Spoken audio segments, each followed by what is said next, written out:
Good morning uli guys, good morning. Pangalawang traffic monitor po natin.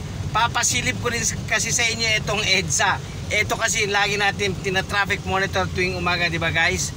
Ito kasi yung mga nandito sa bandang Cubao, ang volume ng traffic lagi tuwing umaga. Papasilip ko sa inyo guys, di ba? Libre-libre yung pass out kasi galing pa akong sa kabilang terminal, Baliwag Transit. Yung kabila po medyo may volume ng traffic yung mga pa-norte. Siguro nga mag-uuwian yung iba. Pero hindi naman ganun kaano. O, di ba? Pero ito guys, malinis na malinis pa rin. Siguro mamaya magkaka-traffic din yan pag naglabasan yung mga tao, yung mga magmomol. O, ayan guys, maluwag na maluwag din ang EDSA. Grabe.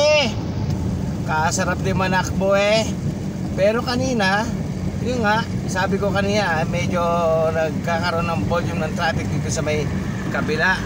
Yung mga mag-uuwian ng mga pa-north, maraming nag-uuwian.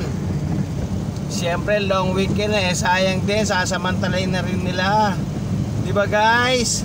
Ito po si Bongski, ang pinakamaingay na vlogger guys. Thank you guys, thank you for watching po. Luwag no?